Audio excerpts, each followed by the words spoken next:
বিদ্যুতৰ লুকাভাকুক কেন্দ্ৰ কৰি গোলগঞ্জৰ আগমনীত উত্তপ্ত পৰিস্থিতি।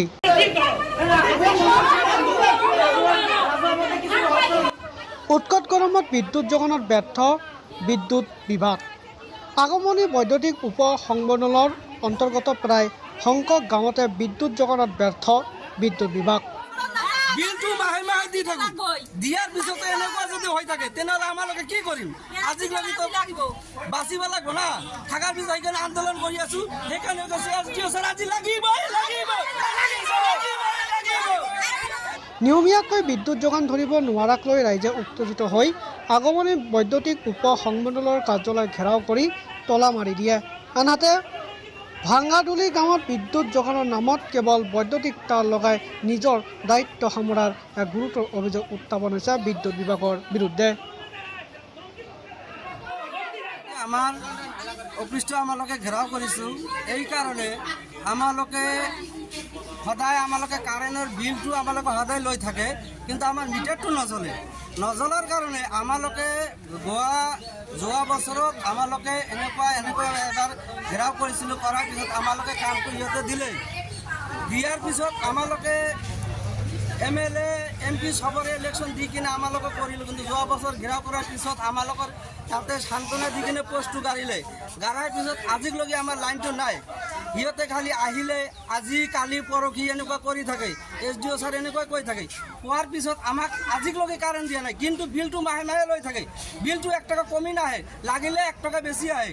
অহাৰ পিছত এনেকুৱা যদি হয়, আমাৰ ল'ৰা ছোৱালী যদি পঢ়িব নাপায়, সিহঁতে এটা ফেচবুকত এটা মোবাইলত এটা কুৱেশ্যন দিয়ে, সেইটো যদি পঢ়িব নাপায়, ৰাতি যদি নপঢ়ে ছাৰৰ কমপ্লেইন আহি যায়। আমালোকে কেনেকৈ লিখা পঢ়াটো শিকাম সিহঁতক?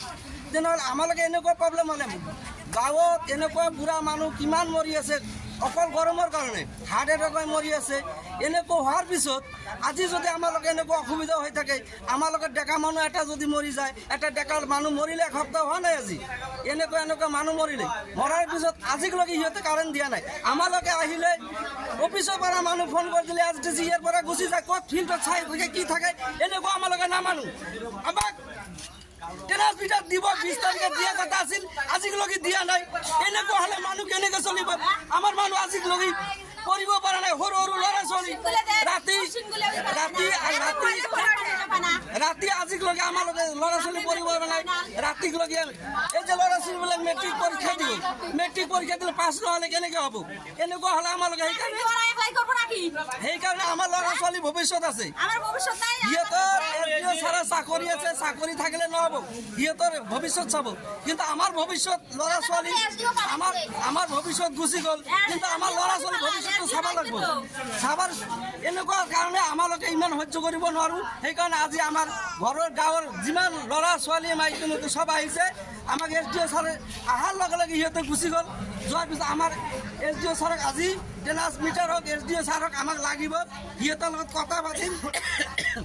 2 দিনৰ ভিতৰত আমাক কাৰেণ্টটো লাগিবই, নহ'লে আমাৰ ইয়াত অফিচে নালাগে। ঘৰৰ কাগজ যদি অফিচ থাকি কিনে আজিলৈকে যদি আমালোকে এনেকুৱা অসুবিধা কৰি থাকোঁ, তেনেহ'লে আমাৰ কি হ'ব? সেইকাৰণে আজি আহিছোঁ, SDO ছাৰ লৈ কিনে যাম, নহ'লে সিহঁতৰ লগত কথা পাতিম। আকৌ ট্ৰেন্সমিটাৰ আমাক দিব লাগিব, সেইকাৰণে আজি আছোঁ।